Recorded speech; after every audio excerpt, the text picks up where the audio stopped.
There were students from all over the galaxy in the hallways of the Galactic Concordance Academy. Some people walked on two legs, some floated, and some slithered across the shiny floors. There were dozens of different languages, clicking sounds, whistles, and telepathic hums in the air that made the space feel full of energy. Jake Miller pushed his way through the crowd with his backpack over one shoulder. He was the only person in a crowd of aliens, and he was used to the stares by now. Most of the time he kept his head down and did his own thing. It wasn't fun to be the odd one out, but it wasn't the end of the world either. He walked into the xenobiology classroom and went straight to his usual spot in the back corner. The desk was a little too high for him because it was made for species that were about 7 feet tall, but he had figured out how to use it. Jake took out his datapad and pretended to look over his notes as other students came in, talking and laughing with their friends. "Hey, check it out," a voice said from a few rows ahead. The soft skin really did come today. Jake didn't look up. He recognized that voice. Vrak was hard to miss because he was almost 8 feet tall and had a dark purple exoskeleton that shone under the lights in the classroom. People in the galaxy knew that his kind, the Vraxians, were natural fighters. They were known for being tough as nails and had 4 arms and razor-sharp mandibles. Jake had learned that the sound of Vrak's mandibles clicking together was like laughter for Vraxians. "I can't believe they let people into the academy. What's next? Are we going to start taking in animals too?" A few students who could hear it laughed. A few other people looked at Jake with interest, waiting to see if he would say anything. He didn't. Shira, a Kelthari with skin that looked like smooth bluish crystal, sat next to Vrak. Her people could read minds and they were known for being smart and calm. She tilted her head and looked at Jake with those weird, prism-like eyes that changed color in the light. Shira's voice was clear and melodic as she said, "I read something interesting in the database yesterday. Earth is apparently a Class 12 death world. That is supposed to be one of the most dangerous levels in the system." Vrak laughed like a dog and the sound echoed around the room. "A world of death? What is that thing?" He pointed one of his forearms at Jake. "Look at him. He doesn't even have armor that comes from nature. No claws, no poison, and no exoskeleton. If you look at them the wrong way, their bones break." "Must be a mistake in the classification system," said Pollen, a jellyfish-like creature that was floating around. "Or maybe people just complained until they got a better rating to feel important." There was more laughter in the classroom. Jake's face was getting hot, but he made himself stay quiet. He had been at the academy for 3 months and had learned the hard way that fighting back only made things worse. They made fun of him more the more he tried to explain. With a soft hiss, the door at the front of the room slid open and Professor Kelmar walked in. The professor was a Tharnian, a type of creature that looked a little like a reptile and had scales that changed color between green and gold. Kelmar was an older teacher who was well-liked and didn't put up with disruptions in class. "Everyone settle down," Kelmar said, and his voice cut through the noise. "Please take your seats. We have a lot to talk about today." The students quickly found their seats. Jake slouched lower in his chair, hoping to blend in with the background. Professor Kelmar tapped a control panel on his desk, and a big holographic screen lit up at the front of the room. It had a rotating map of the galaxy on it with thousands of planets marked in different colors. Kelmar started by saying, "Today we're talking about how planetary classifications affect the evolution of intelligent species. Planets are rated from Class 1 to Class 15 based on how hostile the environment is, how many predators there are, how often natural disasters happen, and how likely they are to survive." Jake recognized the green and blue planet right away when the screen zoomed in on it. Professor Kelmar went on, "This is Earth. Home planet of our human classmate." He waved his hand in Jake's direction and everyone in the room turned to look at him. Jake slumped down in his chair. Kelmar pointed to the rating on the screen and said, "Earth is a Class 12 death world." A few students gasped. Some people laughed. Vrak's jaws clicked together quickly in amusement. "Class 12? Someone said in a loud whisper. "That's the same rating as Kragath Prime, where the top predators can melt metal with their spit." "No way," Pollen said, getting more and more upset. "People are weak. They don't even have shells to protect them."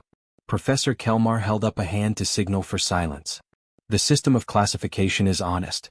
In the world of Earth, 90% of native species make some kind of toxin, venom, or disease. The weather is very bad, with storms that destroy things and temperatures that are too hot or too cold. The gravity is stronger than normal for a galaxy, and the atmosphere has too much oxygen, which makes fires burn hotter and faster." He stopped for a moment to let that sink in. Earth is a planet that actively tries to kill anything that lives on it. But people not only lived there, they thrived and became the most important species. The room was quiet but not out of respect. A lot of the students looked confused or doubtful. Shira spoke up and her voice was polite but unsure. With all due respect, Professor, that doesn't fit with what we see. People don't seem very dangerous or strong. Compared to most species here, they're not very strong. Yeah, Vrak said with a snort. I could break him like a twig. He poked Jake with a claw. Jake's jaw was tight, but he didn't say anything. Professor Kelmar's face stayed the same. Looks can be misleading. But we'll talk about that more in later lessons. Let's keep going with the classification system for now. The hologram changed to show different planets and the lecture went on. But the harm had already been done. Jake could hear the whispers and feel the stares. They thought he was a joke, a weak being from a death world that didn't deserve its rating. As the class ended and students left, Vrak bumped into Jake's desk on purpose, making his datapad fall to the floor. Oops, Vrak said with fake innocence. I'm sorry, soft skin. I didn't see you there. His friends laughed as they left. Jake bent down to get his datapad and looked for cracks in it. Was okay. He stood up straight, took a deep breath and put his bag on his shoulder. Another day at the academy. He had no idea that things were about to change. The training hall was huge, at least as big as 3 football fields put together. There were high ceilings that curved overhead and were covered in panels that could make any part of the galaxy look real. Students came here to learn how to fight, stay alive, and think strategically. It was also where most species showed off their natural strengths.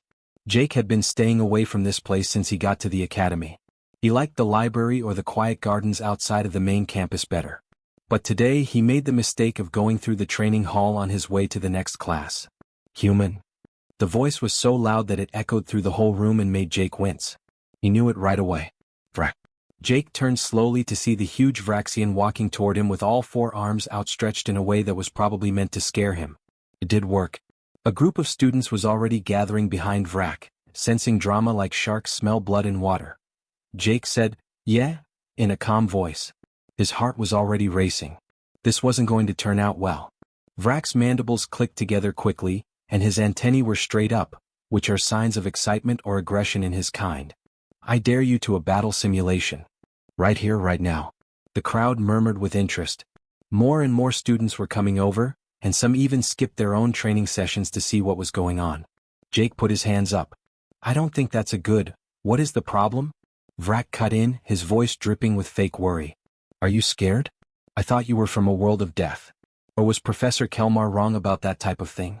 A few students laughed. Jake saw Shira in the crowd, but her face was so clear that he couldn't read it. Pollen floated nearby, looking interested. I'm not scared, Jake said in a low voice. I just don't see the point. Vrak stepped closer until he was taller than Jake and said, The point is that you don't belong here. You are weak. Gentle. You people got lucky with technology, but you wouldn't last 5 minutes in a real fight with any of us. Jake's face started to get hot. He wanted to get up and leave, to be the bigger person and just go. But the way Vrak spoke and the way the other students looked at him like he was some kind of cosmic joke got to him. Fine, Jake said. What kind of simulation? Vrak's mandibles opened up, which could have been a smile. Normal combat situation. 5 levels of difficulty. Unless that's too hard for you? A new voice broke through the crowd before Jake could answer. Accepted. Professor Kelmar pushed his way through the students who were gathering, and his scales changed colors a little, which could have been a sign of interest. A great chance to learn. Let's see what you both can do. Jake opened his mouth to say something, but Kelmar was already walking to the control console. The professor's word was the last word. There was no way out now. Both of you to the staging area, Kelmar said. The crowd followed, buzzing with excitement. As Jake walked, he heard bits of conversation. This is going to be so funny. Poor person. He's going to get hurt. I give him 2 minutes before he gives up. There were holographic projectors all around the raised platform that served as the staging area. The whole space would change into whatever environment the program chose once the simulation started. Jake had seen other students play combat sims before, but he had never played one himself. Vrak was already on the platform, stretching his 4 arms and flexing the plates on his exoskeleton. He seemed sure of himself, even a little bored. Jake climbed up the other side and his hands were a little sweaty. He wiped them off on his pants. Professor Kelmar stood at the control panel and moved his claws over the buttons. Normal settings. 5 levels of difficulty.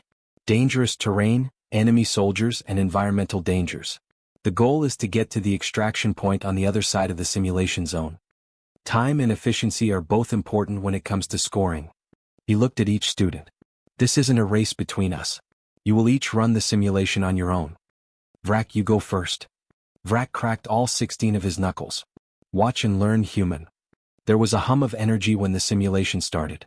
The empty platform quickly turned into a rocky canyon with sharp cliffs, narrow passages, and the occasional flash of movement that made it look like enemy soldiers were fighting. The heat made the air look like it was moving. Vrak rushed in without thinking. Jake watched the Vraxian move through the course from outside the simulation field. He was quick and strong, and he used his forearms to climb over things and fight off the holographic enemies that showed up. When he needed to catch his breath, he would find a place to hide and wait for his energy to come back. This is something that most species do. 22 minutes later, Vrak came out, panting but looking happy. The crowd cheered. Not bad, said Professor Kelmar as he looked at his datapad. Good time. Effective ways to fight. Vrak gave Jake a smug look. It's your turn, soft skin. Don't make yourself look too bad. Jake got on the platform. His heart was racing, but he was breathing normally. He had run enough on Earth to know how to control his breathing when he was under stress. The simulation started over. Same rocky gorge. Same distortion from heat. Same enemy fighters programmed to attack. Start, said Professor Kelmar. Jake ran. Not the slow, steady pace that Vrak had used. Not the tactical improvement that most students used. Just a quick, straight run right into the simulation. A holographic warrior with an energy weapon was the first enemy to show up. Most students would hide, come up with a plan, and maybe try to flank it. Jake ran right at it. The enemy shot. Jake moved to the side without slowing down, feeling the heat of the fake explosion pass just inches from his shoulder. In just a few seconds he closed the gap, grabbed the enemy's weapon arm with both hands, and swung around to disable it with a blow to what would be a vital area. He didn't stop to take a breath. He kept on running. People outside the simulation had stopped talking and were watching in confusion. Another foe. Jake threw a rock at it. It wasn't a hologram, it was real debris from the fake world. This made it flinch. He took advantage of that split second to run past it without fighting back. A cliff face got in his way. Most students would look for a way that is easier. Jake jumped, grabbed a handhold and began to climb. He found cracks and ledges with his fingers that looked too small to hold weight, but he pulled himself up anyway even though it hurt his muscles. It was very hot now. The simulation made the environment harder to deal with. Jake's shirt was soaked with sweat, but he kept going. There is another group of enemies in front of us. Jake didn't even try to fight them off. He ran right through their formation, and when he got hit by a fake energy blast, most species would have stopped to recover. He tripped, felt the pain from the simulation and kept running. His lungs were on fire. His legs were hurting. But something old and basic had started to work in the back of his mind. It was the same thing that had let his ancestors chase prey across the African savanna for hours until it fell over from exhaustion. People didn't stop. That's what made them people. There was a glowing marker at the far end of the canyon that showed the way to the extraction point. Jake pushed harder and his focus narrowed to that one goal.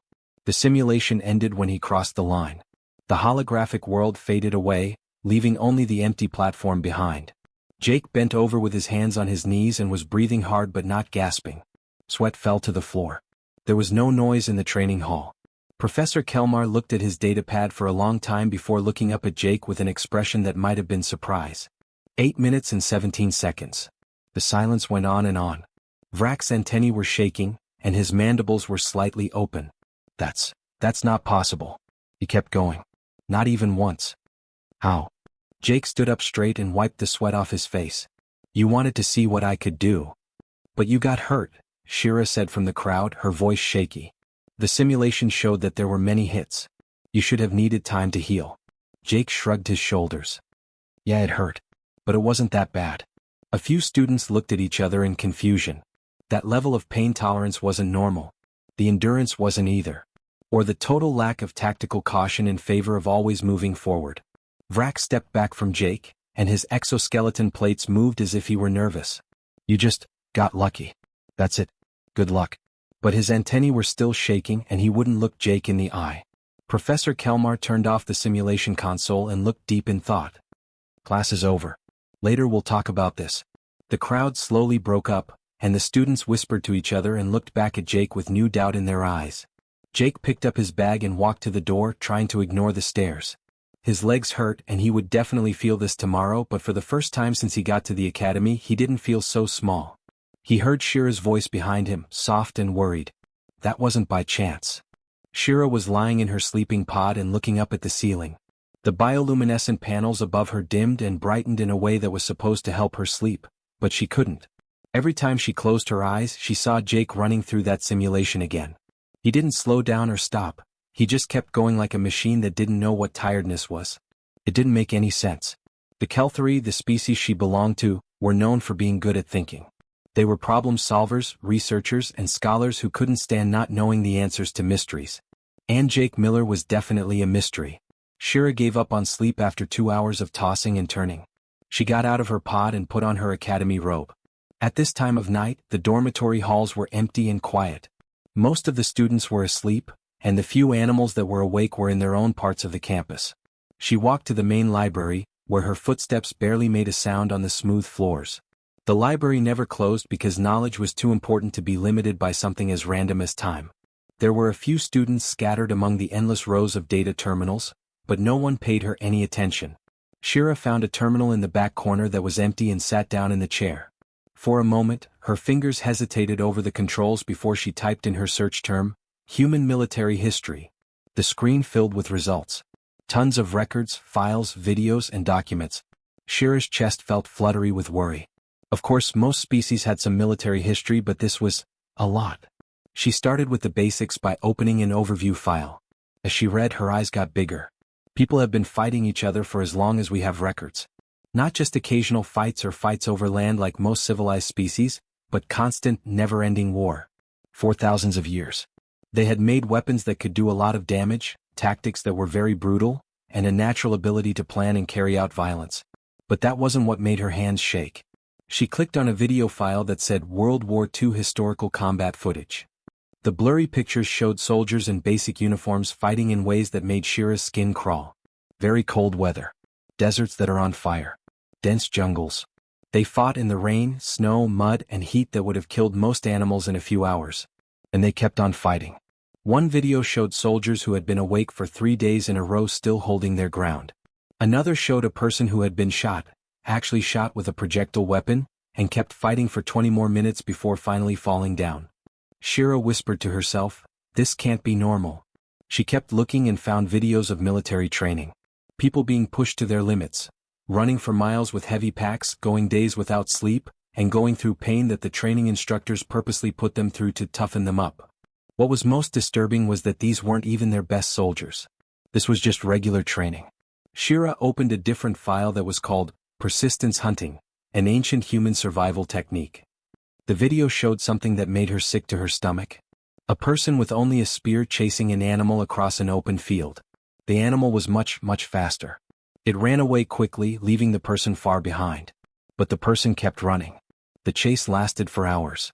The animal would run until it was tired and then it would stop to rest. The person would catch up, still running at the same steady pace. The animal would run again. The person would follow. For 8 hours straight, over and over again, in the blazing sun that was too hot for most species to survive. The animal just couldn't run anymore at the end. It fell down because its body was too hot and tired. The person walked up to it, not even out of breath, and finished the hunt. They ran it to death, Shira said, horrified. They just kept going until it died from being tired. Her hands were shaking, but she couldn't stop looking. She opened more files and each one was worse than the last.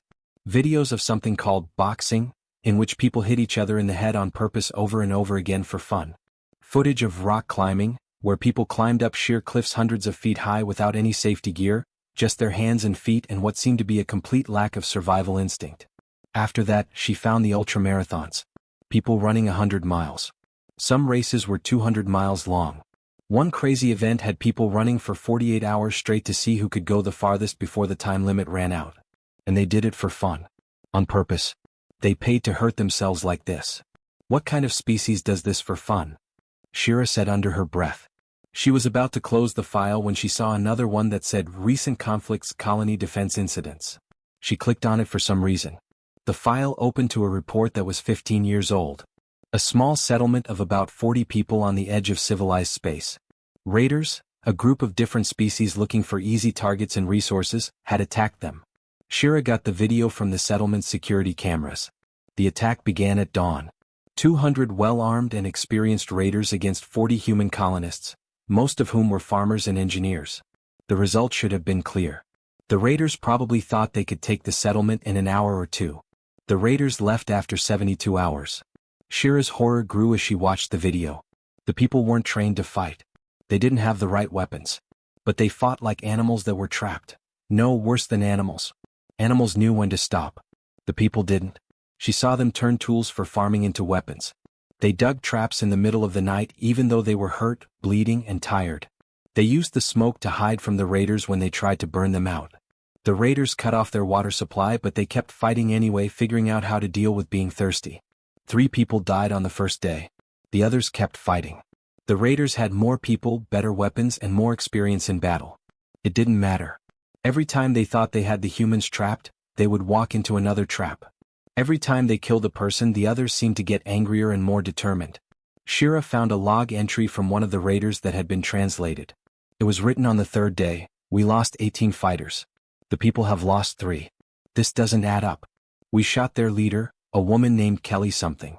She got hit in the shoulder with a plasma bolt and was back on her feet an hour later, starting fires on our side. They don't get any sleep. They never stop. We can hear them moving around in the dark, getting ready for something new." Thompson says he saw one of them dragging sharpened fence posts to build another barrier. The guy was probably 60 years old and had blood on half of his face. They are no longer defending. They are looking for us. I said we should go. The captain agreed. This isn't worth it. These people are crazy. The video showed the raiders leaving behind their injured. The people didn't chase after them. They stood among the ruins of their settlement, covered in blood, dirt, and burns, and watched them go. They looked like they could fight for 3 more days if they had to. Shira moved away from the terminal and shook all over. She was sick. She got more reports on colony defense. The pattern was always the same. People who won't give up, won't run, and won't die. They fought with whatever they could find, like tools, rocks, or their bare hands. They set traps that showed a scary level of creativity. They used tactics that were almost cruel, like making themselves look like they couldn't be killed to hurt the enemy's morale. One report said that a group of people had been able to keep attackers at bay by playing recordings of people laughing in the dark between attacks. The raiders' mental health was severely affected. Shira opened one more file, and her hands were barely able to control the terminal. A galactic medical research team put together this one, which was a scientific study of how the body works. The results were clinical but scary. People could go for long periods of time with very little sleep. Their bodies had backup systems for almost everything important. They could keep going even if they lost a lot of blood. They could handle a lot of pain, which may have been because adrenaline and other chemicals blocked normal biological warnings. They got better faster than most other kinds. Their immune systems were so strong that they could be harmful. And the most disturbing thing was that people had what the report called hysterical strength. In extreme situations, their brains could unlock physical abilities that were far beyond what they normally could do, letting them do things that should be impossible for their bodies to do. The report ended with a warning. While most people are peaceful and cooperative, medical staff should be aware that injured or threatened people may act in ways that are not typical of their normally calm nature. Be careful when you approach. Shira put everything she found on a portable data chip. She was still shaking as she took it out of the terminal. She looked around the empty library and suddenly realized that she was all by herself. Jake Miller was sleeping somewhere in the dorms. He was probably sleeping soundly, as if he hadn't just broken every stereotype the academy students had about his kind. Shira stood up and held the data chip tightly. She had to show this to the other people. They needed to know what they had been making fun of for the last 3 months. They had to know what people really were. She couldn't stop thinking about the raiders' log entry, "They're hunting us now," as she walked back through the dark hallways. Jake had seemed so innocent. Quiet, polite, and always trying to stay out of trouble. Now she knew the truth. He wasn't safe. He was just deciding to be calm. That was so much worse. Shira didn't even wait for her classmates to finish breakfast the next morning before she cornered them in one of the common areas. She looked like she hadn't slept at all. Her skin was less shiny than usual, and her eyes had a wild, restless look that made the others feel uneasy. "Hey, we need to talk," she said, her voice tight with need. "No. In a private place." Vrak looked up from his food, his mandibles clicking in anger. "Can't this wait? I'm eating." "No," Shira said in a flat voice. "It can't. Trust me." Even Vrak stopped for a moment because of the way she spoke. He looked at Pollen and a few other students who had been at the training hall the day before. They had all been talking about Jake's simulation run, trying to explain it away as a mistake or a problem with the program. Fine, Vrak said as he got up. His forearms were crossed over his chest. But this better be important. Shira took them to one of the small viewing rooms on the third floor. These were private rooms where students could watch lectures again or work on group projects. She locked the door behind them and took a data chip out of her bag. She started by saying, "I couldn't sleep last night," and then she went to the viewing console. So I looked into humans. What I discovered? She stopped for a moment, her hands shaking a little as she put the chip in. "You have to see this for yourself." "Oh, come on," Vrak said, even though his antennae were twitching with interest. "What could you have found that is so?" The screen lit up and he couldn't say anything. A woman running was in the first video. The subtitle said that the video was from something called the Boston Marathon. The woman's name was Beth Carson, according to the list.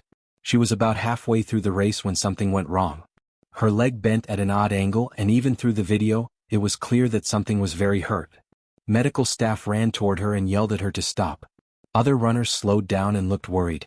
It would have been smart and sane to accept help and get better. Beth Carson kept going. She limped, and it was clear that each step hurt her. Her face was twisted in pain and sweat was running down her cheeks. The medical staff begged her to stop as they followed her.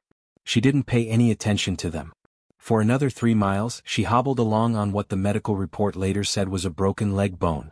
She fell to the ground after crossing the finish line and only then let the medics help her. "Why?" Pollen whispered as she floated closer to the screen. "Why would she do that?" "Keep watching," Shira said in a low voice. The next clip showed people fighting in some kind of war. The air was poisonous. The screen showed conditions that should have killed people in less than 15 minutes. The soldiers wore protective gear, but it was broken and leaking. They should have run away right away. They fought for 4 hours. The video showed them having trouble breathing, coughing blood into their masks, and moving more slowly and with more effort. But they stayed where they were, fighting off enemy troops until help finally came. They both died. The others lived, but their lungs were permanently damaged. The report said that they had refused to leave their wounded behind. "That's crazy," another student said under their breath. "Why didn't they just go back?" Shira didn't say anything. She just played the next video. This one was older and had more grain. A documentary about a man named Tom Bradley who survived a plane crash in the Arctic. He was the only one who lived, and he was stuck in temperatures that often dropped to -40 degrees. No shelter, few supplies, and no help coming. 3 weeks later, Tom Bradley left. The video showed how he was saved. The man looked like he was barely human. His face was black from frostbite, and his fingers were swollen and frozen. He had lost 3 toes. He said that he had lived by eating tree bark, bugs, and at one point, his own leather belt. He had walked more than 60 miles through snow and ice, sleeping in shallow holes he dug with his hands, and he had stayed alive by refusing to die. The interviewer wanted to know how he did it. Tom just shrugged and said, "I didn't really have a choice, did I? You can either keep walking or stop." "I walked," I said. Vrak's exoskeleton was changing color, which was a sign of stress for his kind. This is just a few very bad cases. "You can't, there's more," Shira said. "Much more." She played one clip after another. People doing things that didn't make sense.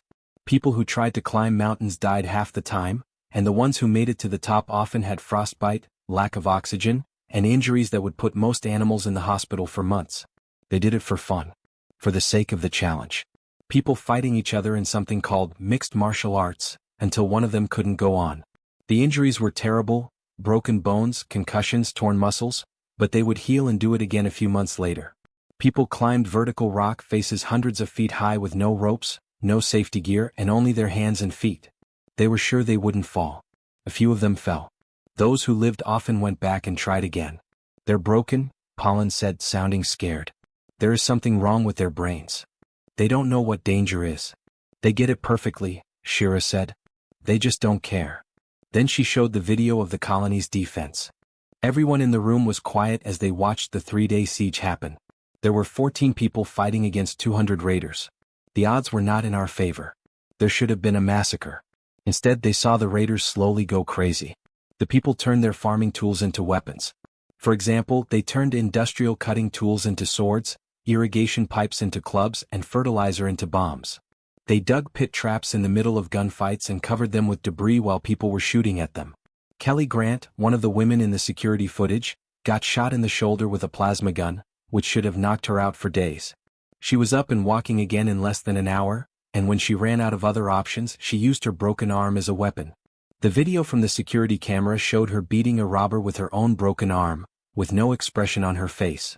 Another person, an older man who looked to be in his 60s, spent the whole night building walls to protect himself while bleeding from several cuts.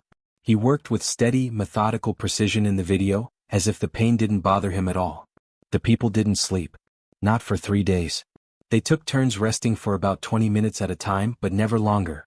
They mostly just kept moving, fighting, and setting new traps and ambushes. The third day brought the story of the Raider communications that Shira had taken from the archive. Back off. Now pull back. We have lost 23. They've lost 3.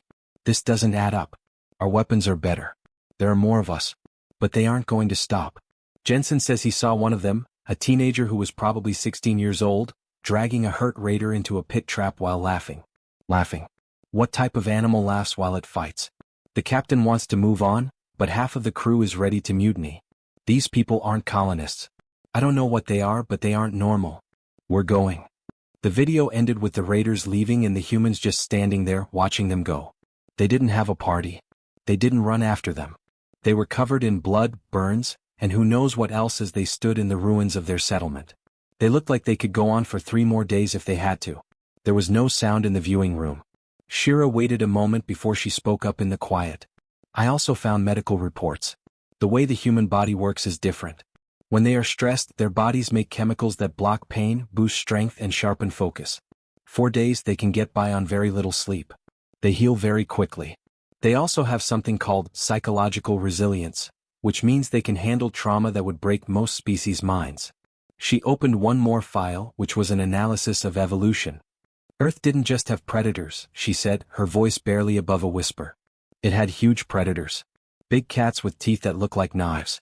Bears that could kill with one swipe. Wolves that worked together in packs to hunt. Humans lived because they were better hunters than all of them. The analysis revealed ancient human hunting behaviors from millennia past. Persistence hunting means chasing prey for hours or even days until the animal dies from exhaustion. People didn't need to be faster or stronger. All they had to do was keep going. Shira said, they're pursuit predators. From a world that tried to kill them for millions of years. They changed over time to live longer than anything else. To never give up, no matter how bad things are, how tired they are, or how hopeless they feel. They just keep going. Vrak's exoskeleton had turned almost white, which was a color that only happened when his species was really scared. But they're so. Jake is so peaceful? Shira said. I know.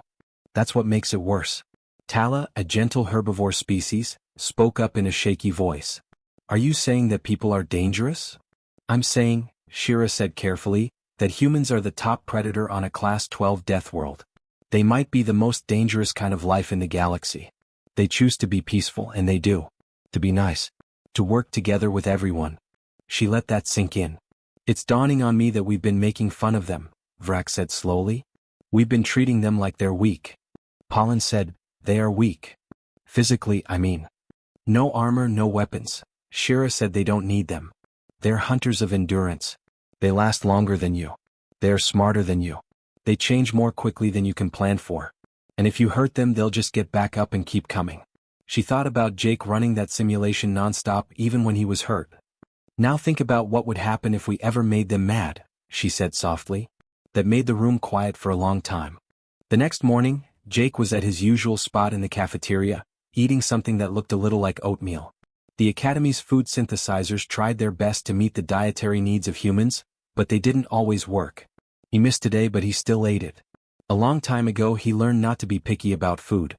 He saw the change right away. He was being stared at by students. That wasn't new, he'd been getting stares since day one. But these looks were different. Before they had been rude, making fun of, and sometimes curious. Now they seemed scared. Cautious. Like they were watching something dangerous that could suddenly change direction in ways they didn't expect. A group of students walked slowly and carefully up to his table. Shira was right behind Vrak, who was in front. A few other people Jake knew from different classes followed him at a safe distance. Jake looked up from his breakfast, which wasn't very good. Hey, what's up?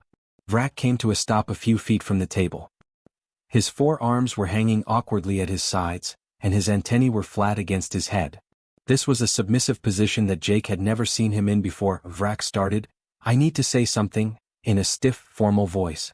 It sounded like he had practiced this. "I'm sorry for being rude. For what I said. How I acted toward you. I didn't get it." Jake blinked, really confused. "Didn't get what?" "What you are," Shira said softly as she stepped forward. The lights in the cafeteria made strange patterns on her clear face. "What your kind can do." "We watched the archives," Pollen said, nervously hovering a few feet above the ground. "About people. Your past. The wars, the records of survival and everything else." Jake slowly put down his spoon and began to understand what was going on. "You looked up things about Earth." Another student said, "The colony defenses," which was a small mammal whose name Jake could never remember. "We watched the video from New Providence. 14 of your men against 200 raiders. And the persistence hunting," Shira said. "The people running the marathon. The people who climb mountains. The soldiers who fought in conditions that should have killed them." Jake sighed and rubbed the back of his neck. This was the kind of attention he had been trying to avoid. "Okay, I understand. Our past is pretty intense. As a species, we've done some pretty crazy things. But, you broke your leg and kept running," Vrak said. "One of your people. In a race. For fun." "Not me," Jake said. "That was a woman from Boston about 50 years ago. Beth something." "That doesn't make it any less crazy," Pollen squeaked. Jake looked around at the group of students, who were all keeping a respectful distance from him. Or was it fear? He felt that familiar sinking feeling in his stomach. This was going to make things strange again, but in a different way. "Okay, let me explain something," he said, pointing for them to sit down. Most of them did, but they didn't sit right next to him. "Yeah, people can do some crazy things. We have a lot of strength, we're stubborn, and our history is full of people who lived through things that should have killed them. But that's all it is, history. It's very rare. Not like we're always walking around like warriors." "Maybe you could," Shira said quietly. "We figured that out. You don't want to be," Jake spread his hands and said, "Why would I? I came here to learn, make friends and be part of something bigger than Earth. My ancestors did all those crazy things to stay alive because they had to. I don't have to. None of us do that anymore." He picked up his spoon again and stirred the fake oatmeal. "Yeah, we still do marathons and climb mountains and do dumb, dangerous things sometimes. But that's only because people get bored easily and like to be challenged. It doesn't mean we're violent, dangerous or anything else you're worried about." Vrak's mandibles made a slow clicking sound. "You got hurt a lot in the simulation yesterday. You didn't stop." Jake said, "It was a simulation. It wasn't real. And yes, I got through it, but I don't know, that's just how people are. You work toward your goal when you have one. Don't give up just because it's hard or hurts a little." "A little?" Pollen said again in a weak voice. Jake shrugged. "Okay, maybe humans can handle more pain than most other species. I agree with you. But we're not insane. We know when to stop. Most of the time." He stopped. "Some of us do, though. There are definitely people who go too far. Like running 100 miles for fun," Shira said. Jake admitted with a small smile that ultramarathon people are definitely a little strange. "I wouldn't do that. I was fine with running 8 miles in a combat simulator." When he smiled, a few students leaned back without realizing it. Jake saw this and his smile faded as he said softly, "You're scared of me now." It wasn't a question. There was an awkward silence. "Not scared exactly," Shira finally said. "More like aware. We know what you are now. What people are." Jake said, "We're just people. Yeah, we evolved in a harsh world and have some traits that helped us stay alive there. But every species here has changed over time to survive in its own environment. Vrak, you're a warrior species. Your people literally have armor inside their bodies. People who work for Shira can read minds. Pollen species can live in a vacuum for short amounts of time. Everyone has something unique." "It's not the same," Vrak said in a low voice. "We're warriors because we're tough. Shira's people can read minds because they evolved to talk to each other quickly. But you people are predators who have learned to work together. You hunt in groups, never stop chasing your prey and are smart enough to make weapons out of anything. That's not the same." For a moment, Jake was quiet. He had never really thought of it that way. He said, "Maybe. But the most important word there is learned. We learned how to work together. We learned to be smarter than our instincts. Yes, our ancestors did whatever they had to do to stay alive, like hunt and fight. But we also learned about music, art, and philosophy. Instead of fighting, we learned to talk. We learned that working together is better than competing. He glanced around at the group. I'm not going to act like people are perfect. We're not. We have a history of violence, and sometimes we still have trouble controlling our aggressive instincts. But we're making an effort. That's what counts, right? We're trying to get better. Shira looked at him with those weird, changing eyes. The people who protected the colony. They could have escaped, got away. But they stayed and fought against impossible odds. Jake said simply, they were protecting their homes. Their families. Wouldn't you do the same? Not for 3 days without sleep, Vrak said quietly. Jake agreed. Well, maybe that's a human thing. We take care of what's ours. And yes, we can really push ourselves when we need to. But we only do that when we have to. Most of the time, I just want to study, hang out, and maybe play some games when I have free time. Normal stuff.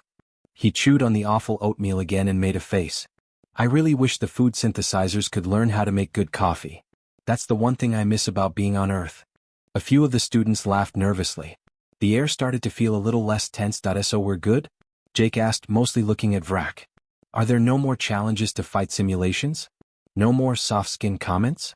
Vrak's antennas moved. We're okay. And I'll never call you that again. It was rude. Thanks. Jake smiled with all his heart. Hey, if you want to learn more about people, just ask. You don't have to watch war footage in the middle of the night. I can tell you anything you want to know about Earth, our culture, or anything else. Do you really run for fun? Pollen asked again, sounding confused. Yes, some of us do. I run most mornings. Helps me think. Pollen said straight out, that's scary? This time Jake really laughed. Yeah, I guess it would be for species that don't last as long. A medical staff member here told me I should tell people before I go running because apparently watching a person jog for an hour straight makes people freak out. It does, a lot of students said at the same time. The talk went on and it slowly got more relaxed. Some of the students were nervous, but others were just curious. Jake did his best to answer, trying to make people seem less like scary, persistent predators and more like regular people who just happened to have some strange evolutionary advantages. When the group finally broke up to go to their morning classes, Professor Kelmar showed up next to Shira's table. She hadn't seen him come up. Come with me, he said softly. They walked down one of the long hallways that connected the academic buildings after they left the cafeteria. Kelmar didn't say anything for a while. He just walked with his hands behind his back. He finally said something. You learned something important last night. People are more dangerous than we thought, Shira said. No, Kelmar said, stopping in his tracks and turning to face her. You found out that the most dangerous species in the galaxy isn't the one that acts like a predator. It's the one that could rule everything but chooses peace instead. Shira gave it some thought. About Jake helping younger kids with their homework and being patient while he explained things they didn't understand. About how he had tried to avoid the combat simulation, not because he couldn't do it, but because he didn't want to make Vrak look bad. Kelmar went on, the greatest weapon of humanity is not their ability to endure, their creativity, or their refusal to give up. It's their self-control. They could be victors. It could have happened in their own history and it did sometimes. But they learned from their mistakes. They took a different route. He pointed back toward the cafeteria. That young person in there could probably hurt half of the students on this campus if he wanted to. His kind evolved to live longer, outsmart, and outlast everything on one of the most hostile planets in known space. He doesn't use that though. Instead, he makes fun of coffee and helps his classmates with their homework. Shira saw Jake walk to his next class through the window. He was laughing at something another student said. Always remember, Kelmar said softly, that peace only means something when people choose it over other options. Jake Miller and his kind could be the galaxy's monsters. Instead, they are some of the best people in the world. That's not weak. That's a kind of strength that most species never get. Shira nodded slowly, finally getting it. She had been wrong about people from the beginning. They weren't weak. They weren't weak. They were just nice. And that kindness, coming from a species that can be so violent and last so long, was probably the most amazing thing of all.